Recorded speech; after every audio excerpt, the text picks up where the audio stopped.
Ambulan Gratis Abu Dzar Peduli di bawah naungan Yayasan Abu Dzar.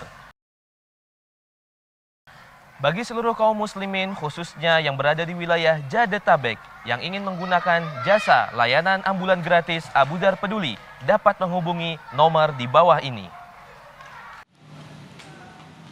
Salurkan infak terbaik Anda agar kami dapat melayani lebih luas lagi. Jazakumullahu khairan katsira. Wassalamualaikum warahmatullahi wabarakatuh.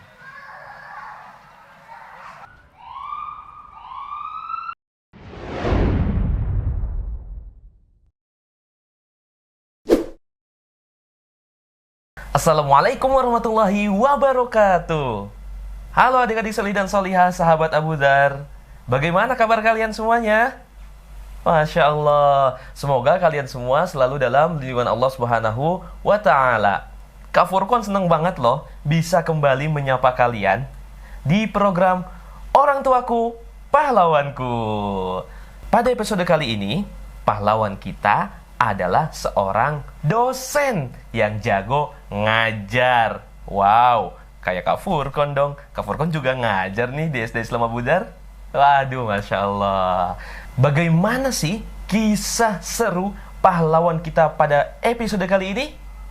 Tonton terus videonya sampai akhir. Adik-adik solih dan solihah, sahabat Abu Dzar, buat kalian yang belum like video ini, silakan di like dulu ya. Kemudian di-share, di-subscribe, dan dikomentarin. Ya, kasih komentar yang positif-positif aja ya, adik-adik solih dan solihah ya. Masya Allah, Assalamualaikum. Waalaikumsalam. Pak dosen, Masya Allah, jazakumullah khairan sudah berkenan hadir di podcast Orang Tuaku Pahlawanku. Masya Allah, Insya Allah hari ini kita akan berbagi kisah nih Pak dosen dengan adik-adik solih dan solihah yang ada di rumah. Nah, Pak dosen, sebelum kita ngobrol-ngobrol lebih banyak nih tentang profesi Pak dosen dan cerita-cerita seru, pengalaman seru ketika menjadi dosen, nah, boleh dong Pak dosen memperkenalkan diri dulu supaya adik-adik solih dan solihah di rumah bisa kenal lebih dekat lagi dengan Pak dosen. Nah, baik, terima kasih atas undangannya. Assalamualaikum semuanya adik-adik solih dan solihah. Perkenalkan, nama saya Fajar. Saya merupakan wali murid dari Ananda Hamzah Riyadi kelas 2 Madinah dan Aisyah Riyadi kelas 3 Hunain.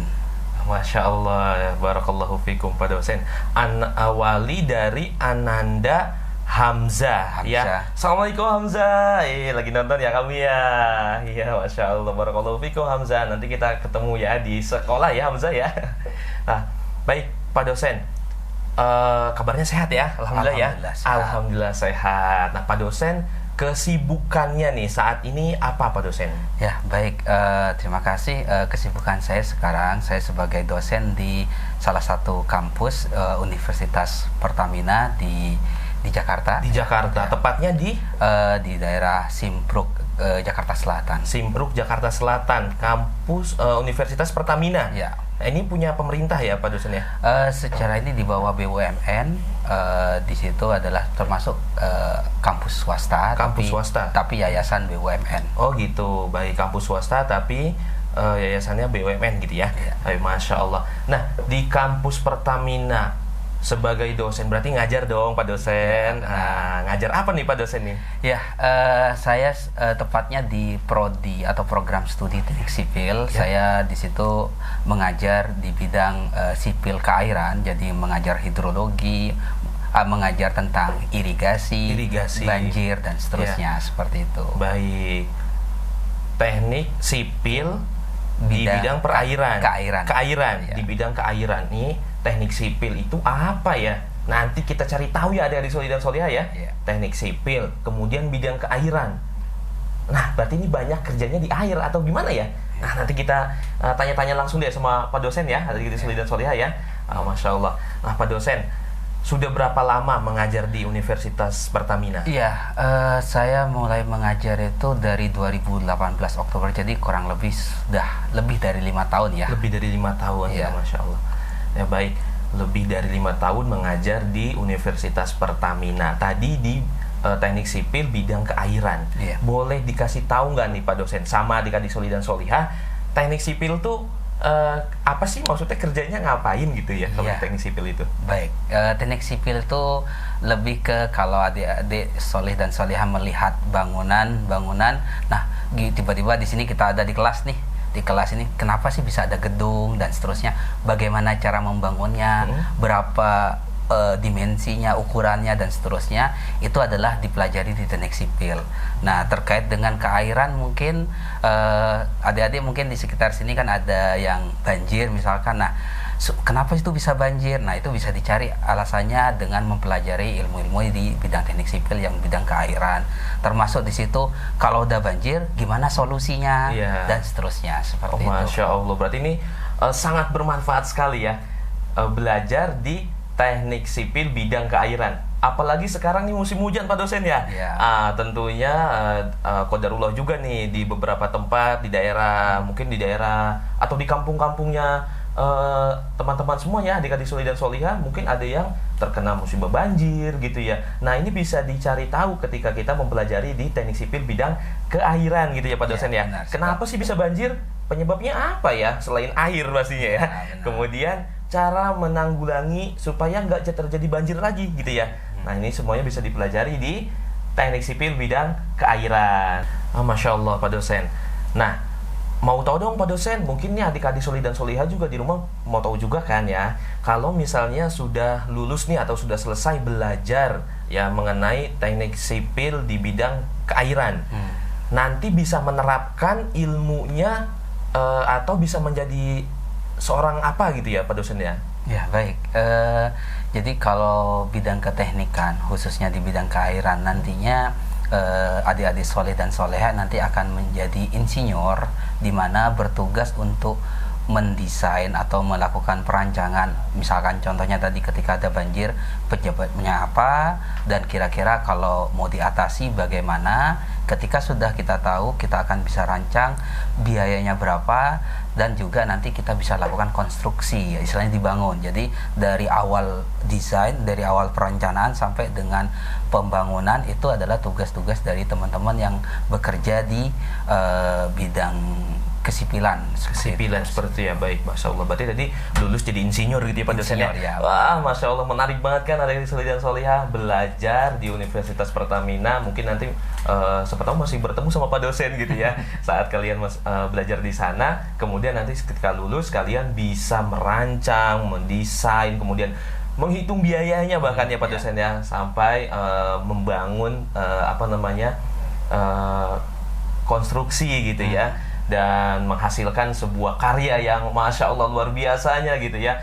Pak dosen ini kenapa milih jadi dosen? Kenapa nggak jadi insinyur aja Pak dosen? Ya, pertanyaan yang menarik. Jadi kalau bermula mungkin latar belakang ya, karena kebetulan orang tua itu dua-duanya guru, jadi ada ketertarikan ketika kita memberikan ilmu ke teman, misalkan kita berdiskusi itu ada kesenangan tersendiri, sehingga waktu itu saya putuskan untuk ya sepertinya profesi dosen itu merupakan profesi yang cocok bagi saya seperti itu.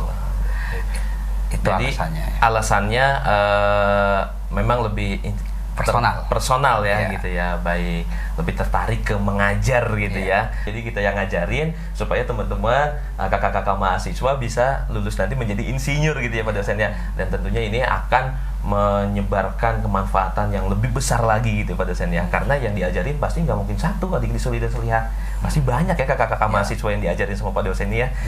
Masing-masing nanti akan menjadi insinyur dan menyebarkan kemanfaatan yang lainnya di muka bumi ini Pak dosen ya. Amin. Nah Pak dosen, boleh dong dikasih tahu nih, dulu Pak dosen sekolahnya di mana nih? Waktu SMA deh, langsung SMA aja. Kalau ya mungkin dari SD sampai SMA itu saya masih di kampung halaman Kampung halaman di Madura. Madura. Wah, Madura.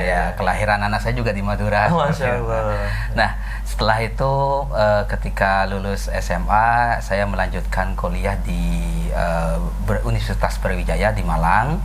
Dan setelah itu memang ini mungkin juga buat adik-adik soleh dan soleha yang ketika berpikir saya mau jadi dosen tapi saya nggak punya dana dan biaya, ternyata itu Allah pasti kasih jalan. Memang ketika waktu S1 itu saya berpikir ketika ada keinginan untuk jadi dosen, ya itu saya selalu berdoa, berdoa meskipun dikabulkannya 10 tahun kemudian kurang lebih. Nah, ketika itu saya selesai dari S1, melanjutkan, sebenarnya tidak melanjutkan kuliah langsung, jadi niatnya bekerja di Bandung. Nah, Allah menakdirkan kami mendapatkan beasiswa dari kantor yang saya bekerja di situ, di ITB ya, Institut Teknologi Bandung. Nah, tidak lama kemudian sebelum lulus mengapply juga beasiswa ke Jepang, dan selesai S3 di Jepang juga. Selama 3 tahun di Jepang dari 2015 sampai 2018 baru balik ke Indonesia. Masya Allah, luar biasa perjalanan pendidikan Pak dosen nih, dari Malang ya, S1 di Malang ya, kemudian S2 di ITB ya, kemudian melanjutkan S3, nggak berhenti di S2 loh adik-adik solih dan solihah, melanjutkan ke S3. S3-nya di Jepang. Masya Allah, luar biasa, hebat dong Pak dosen kita kali ini ya. Pahlawan kita hari ini sangat hebat sekali ya. Beliau kuliah di Jepang ya. Dapat beasiswa lagi ya Pak dosen ya? Dapat beasiswa. Ada nggak sih kemungkinan untuk adik-adik solih dan solihah mendapatkan beasiswa ke Jepang juga nih? Sangat memungkinkan sekali, karena memang sifatnya kan yang dilihat adalah kemampuan. Dan juga mungkin jangan lupa, jangan kita takabur dengan kemampuan kita perlu juga banyak-banyak berdoa. Nah, itu senjata yang paling besar menurut saya. Jadi saya yakin bagi semuanya insya Allah bisa mendapatkan beasiswa, baik itu ke Jepang maupun bahkan mungkin selain Jepang, karena saya juga ada beberapa teman yang kuliahnya mungkin bisa di Inggris bahkan ada yang di Amerika dan seterusnya. Kalau dalam konteks keilmuan yang kami pelajari seperti itu. Baik, Masya Allah, barakallahu fikum Pak dosen nih, sangat menginspirasi adik-adik solih dan solihah ya. Tentunya berarti harus menjaga semangat kita dalam belajar nih adik-adik solih dan solihah, supaya cita-cita kita ya, doa-doa kita juga bisa terwujud gitu ya. Tidak cuma kita mengandalkan kemampuan kita saja gitu Pak dosen ya. Berdoa terus sama Allah, minta. Tadi yang Pak dosen jelaskan, Pak dosen minta sudah sejak lama ya kan mendapatkan beasiswa, tapi alhamdulillah ternyata diijabah mendapatkan beasiswa ke Jepang ya Pak dosen. Seru nggak Pak dosen di Jepang? Seru nggak belajar ini? Kalau bagi saya pribadi, karena memang kalau di Jepang selama 3 tahun tersebut ya bolak-balik hanya rumah laboratorium hampir bisa dikatakan 7 kali ya setiap pekan lah, setiap hari hampir ke situ. Jadi seru ya, Masya Allah. Banyak ilmu yang bisa kita, banyak ilmu yang dipelajari di sana yang bisa didapatkan ya Pak dosen. Belajarnya pakai bahasa apa Pak dosen kalau di Jepang? Kebetulan saya tidak bisa bahasa Jepang. Jadi kebetulan pakai bahasa Inggris. Jadi berarti Pak dosen jago bahasa Inggris juga nih. Boleh nih nanti yang mau belajar sama Pak dosen ya, bisa langsung belajar bahasa Inggris juga gitu ya sama Pak dosen. Masya Allah nih, luar biasa sekali Pak dosen ya. Nah, Pak dosen, setelah lulus dari Jepang nih, langsung mengajar di Universitas Pertamina atau bagaimana Pak dosen? Iya, jadi setelah lulus, karena memang saya berpikiran kalau sudah S3 itu yang bisa kita lakukan adalah menyebarkan ilmu kita, sehingga saya coba langsung apply di beberapa universitas. Alhamdulillah diterima di Universitas Pertamina, dan dari lulus tersebut sampai sekarang saya masih di Universitas Pertamina seperti itu. Masya Allah, berarti setelah lulus apply di Universitas Pertamina dan langsung diterima ya. Alhamdulillah Pak dosen ya. Susah nggak sih Pak dosen? Ada tes-tesnya gitu nggak sih kalau mau jadi dosen di Universitas Pertamina gitu? Salah satunya biasanya dites dalam bagaimana cara mengajar. Biasanya ada micro teaching istilahnya ya, 15 sampai 30 menit. Nanti kita dites, yang penting dilihat kesesuaian keilmuan kita yang dibutuhkan di situ. Ada mungkin tes tertulis tapi tidak signifikan, lebih ke tes wawancara dan tes praktek mengajar. Masya Allah, begitu ya. Baik, Kak Furqon juga pernah beberapa kali didatangi kelasnya nih Pak dosen. Ternyata ada calon guru yang micro teaching di sana. Wah, kebayang dong waktu Kak Furqon juga pertama kali mengajar di Abu Dzar gitu ya.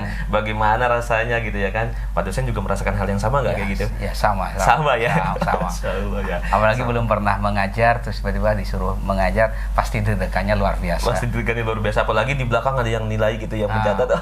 Itu sangat deg-degan sekali Pak dosen ya. Nah, nanti ada dari Solih dan Solihah, mungkin ketika kalian ingin mengajar juga akan melalui prosedur yang sama gitu ya, melakukan tes micro teaching gitu ya, belajar mengajar langsung praktek di hadapan para peserta didik ya, ketika kalian mau menjadi pengajar tentunya Pak dosen ya.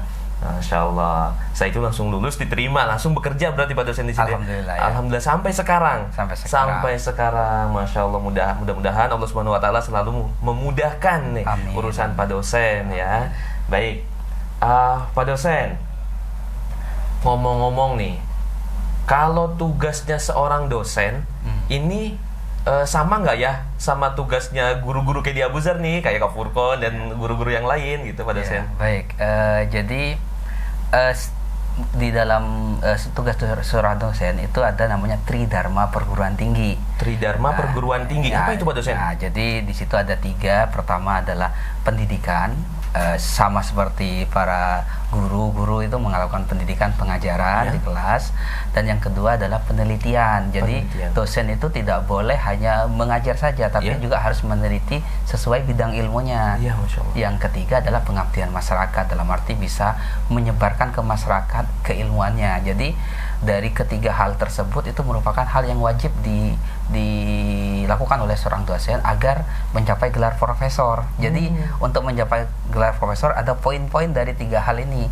pendidikan, penelitian, dan pengabdian masyarakat. Masyarakat itu. Baik. Nah, berarti ada di Solih dan Solihah yang bercita-cita menjadi dosen. Nah, mumpung perjalanannya masih panjang nih ya Pak dosen ya. Jadi dari sekarang sudah mulai menyiapkan itu ya. Yang namanya tadi ada pendidikan. Nah, pendidikan. Kemudian yang kedua adalah penelitian. Ya, supaya bisa meneliti pastinya kita harus belajar dong. Ya, begitu ya Pak dosen ya. Kita harus belajar terlebih dahulu, menguasai ilmunya terlebih dahulu, baru kita melakukan penelitian gitu ya Pak dosen ya. Kemudian yang ketiga adalah tadi yang disebutkan oleh Pak dosen, pengabdian masyarakat. Nah, kalau udah tahu ilmunya, udah bisa ngajar gitu ya, disebarkan terus ya Pak dosen ya. Benar sekali. Sudah tahu ilmunya, kemudian sudah meneliti, disebarkan, jangan disimpan sendiri ya Pak dosen ya, supaya manfaatnya bisa dirasakan oleh orang banyak. Bukankah manusia yang bermanfaat adalah manusia yang bisa memberikan manfaat untuk yang lainnya? Gitu ya Pak dosen ya, kurang lebih ya. Itu juga disebutkan dalam sebuah hadis ya oleh Rasulullah SAW. Jadi adik-adik Solih dan Solihah, kita harus menjadi orang yang bermanfaat ya untuk orang lain ya, lewat salah satunya adalah profesi dosen, mengajar berbagai ilmu ya tentunya kepada orang-orang di sekitar kita. Kemudian kita bisa mendapatkan pahala dan orang-orang di sekitar kita bisa menerima manfaat, sehingga insya Allah ya kebodohan di muka bumi ini akan hilang, akan terangkat gitu ya Pak dosen ya, dengan ikhtiar kita gitu ya, menjadi seorang pengajar atau menjadi seorang dosen. Masya Allah, sangat menarik nih Pak dosen ya.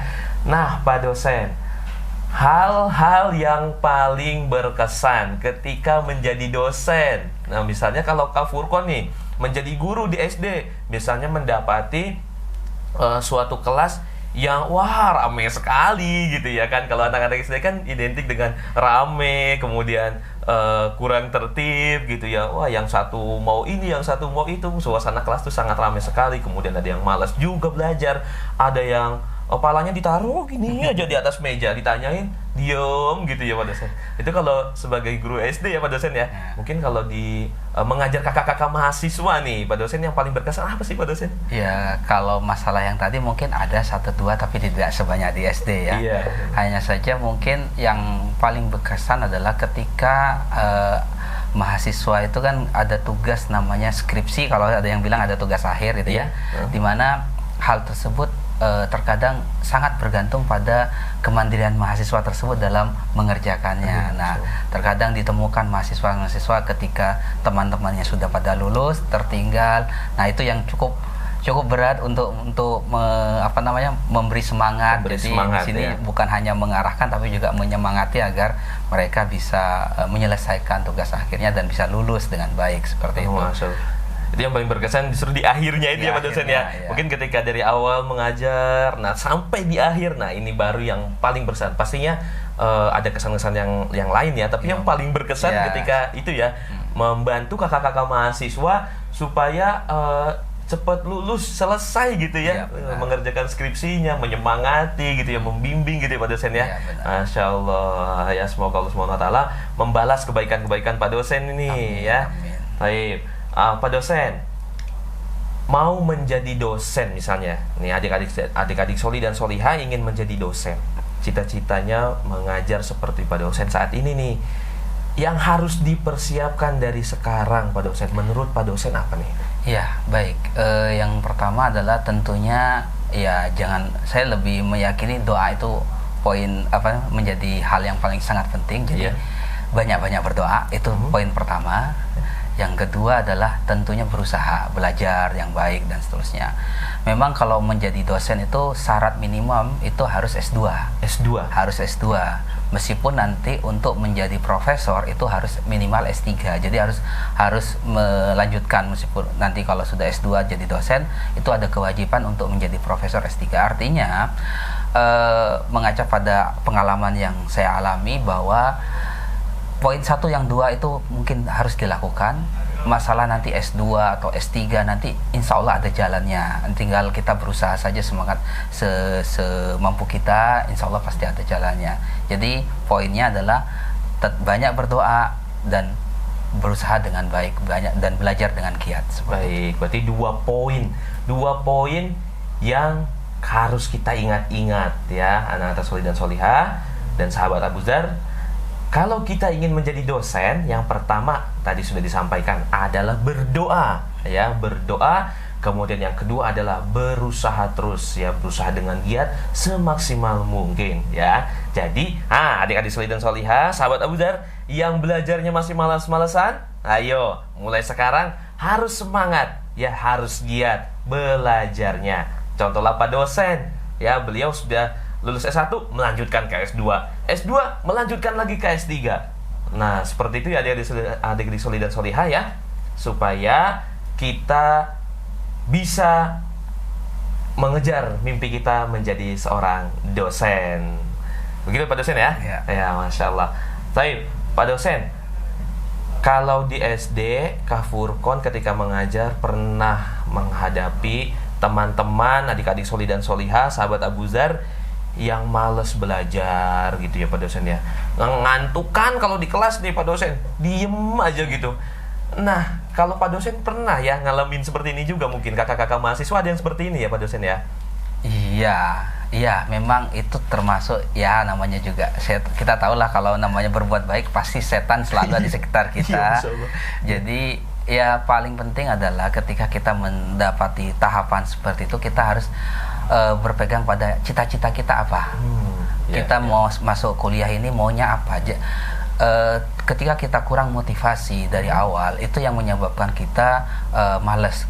Ketika kita sudah tahu tujuan hidup kita, misalkan di dunia ini, misalkan mau katakanlah menjadi seorang dosen atau menjadi suatu profesi yang lain, maka pasti dia akan termotivasi untuk melakukan hal tersebut. Dan saya pikir pasti dia akan menghindari kegiatan atau hal-hal yang mengurangi peluang dia mencapai cita-citanya seperti itu. Baik, berarti Masya Allah nih, tips dari Pak dosen bisa diterapkan juga di adik-adik soli dan solihah yang Bisa. SD, yang masih SD ini bisa ya Pak dosen ya. Nah, Pak dosen, setelah menjadi dosen tadi sudah melewati S1, S2, S3 di Jepang, Masya Allah. Kemudian sekarang menjadi dosen, mengajar. Pak dosen masih terus belajar atau sudah selesai nih belajarnya nih Pak dosen? Iya, itu hal yang penting. Sebenarnya kadang-kadang kita berpikir belajar itu hanya di sekolah. Ternyata belajar itu banyak hal. Apalagi kalau misalnya kita khusus pada bidang ilmu kita saja, misalnya seperti saya. Ilmu saya itu berkembang. Ya. Berkembang artinya kalau kita hanya berfokus hanya berdasarkan ilmu yang sudah kita pelajari, kita bisa ketertinggalan, misalnya seperti itu, ketinggalan dari ilmu-ilmu yang sudah berkembang. Dan juga prinsip dalam hidup pun juga harus berpikir bahwa belajar itu jangan berhenti, karena pertama tadi ilmu selalu berkembang, dan juga ketika kita belajar terus-menerus itu menandakan kita adalah orang-orang yang bisa dikatakan orang-orang yang tawaduk dengan keilmuan kita. Kalau kita berhenti belajar berarti kita sudah sombong. Berarti sudah menganggap kita sudah pintar gitu. Padahal ilmu itu banyak, dan orang seperti pepatah, di atas langit pasti ada langit, dan seperti itu. Jadi masih banyak hal yang perlu kita pelajari dan jangan berhenti, dan terus menerus harus kita belajar seperti itu. Masya Allah. Jadi intinya, walaupun gelar kita atau profesi kita saat ini menjadi apa saja gitu ya Pak dosen ya, kita masih harus terus belajar. Bahkan Kak Furqon pernah mendengar nih, kalau belajar itu sampai kita meninggal itu Pak dosen ya. Iya, benar. Nah, begitu ya Pak dosen ya, kurang lebih ya. Nah, jadi harus belajar ya adik-adik solihin solihah ya. Apalagi kita masih di tingkat SD, masih sangat jauh sekali ya. Masih harus terus semangat dalam belajar ya. Dan tadi Pak dosen sampaikan, belajar itu nggak harus di kelas ya. Kalian bisa kok belajar di rumah juga ya Pak dosen ya. Belajar atau belajar ketika kalian bermain, bahkan kalian pun bisa sambil belajar. Nah, Masya Allah, barakallahu fikum Pak dosen sudah berbagi cerita dengan adik-adik soli dan solihah. Baik, adik-adik soli dan solihah, sahabat Abu Dzar, dari obrolan Kak Furqon bersama Pak dosen tadi, kita bisa menyimpulkan bahwasanya yang pertama, menjadi dosen adalah cita-cita yang mulia, profesi yang mulia, insya Allah diridhoi oleh Allah Subhanahu wa Ta'ala. Kenapa?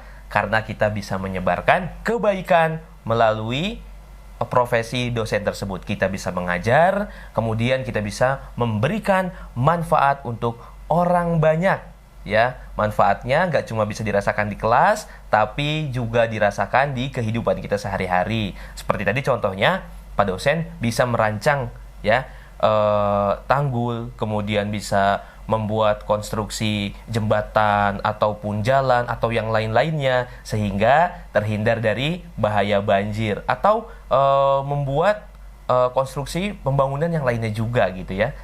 Yang kedua, menjadi seorang dosen, kita harus mempersiapkan diri kita terlebih dahulu. Banyak berdoa, minta sama Allah Subhanahu wa Ta'ala agar diberikan kemudahan, keistiqomahan dalam belajar, semangat terus ya, sehingga cita-cita kita menjadi seorang dosen bisa tercapai. Dan menjadi seorang dosen juga harus giat belajarnya, tidak malas-malasan. Tadi Pak dosen sampaikan, kalau kita sudah mulai malas, kita sudah mulai jenuh, ingat kembali cita-cita kita yang ingin kita capai. Dan yang terakhir adalah, kita tidak boleh putus belajar, atau kita harus belajar terus meskipun cita-cita kita, impian kita sudah tercapai. Ya, belajar itu tidak harus di dalam kelas, ya. Bisa belajar di luar kelas, bisa belajar sambil bermain bersama ayah bunda, bersama kakak, teman-teman yang lainnya. Jadi kita tidak boleh merasa bahwasanya ilmu kita sudah cukup sampai di sini saja. Kita terus belajar, menambah ilmu kita, menambah wawasan kita, sehingga manfaat yang kita berikan kepada orang lain bisa lebih banyak lagi, dan tentunya ini menjadi amal jariah untuk kita juga. Dan ingat adik-adik solih dan solihah, orang yang berilmu akan ditinggikan derajatnya oleh Allah Subhanahu wa Ta'ala. Ya, adik-adik solih dan solihah, sahabat Abu Dzar ya. Tadi kita sudah bincang-bincang sama Pak dosen, sudah bercerita juga tentang keseruan menjadi dosen, hal-hal yang paling berkesan menjadi dosen, caranya menjadi dosen ya. Insyaallah adik-adik solih dan solihah yang bercita-cita menjadi seorang dosen dimudahkan oleh Allah Subhanahu wa Ta'ala untuk menggapai cita-cita tersebut. Adik-adik solih dan solihah, saksikan terus program Orang Tuaku Pahlawanku hanya di channel YouTube Yayasan Abu Dzar. Kita ketemu lagi di episode berikutnya. Jazakumullahu khairan katsira. Barakallahu fikum. Wassalamualaikum warahmatullahi wabarakatuh.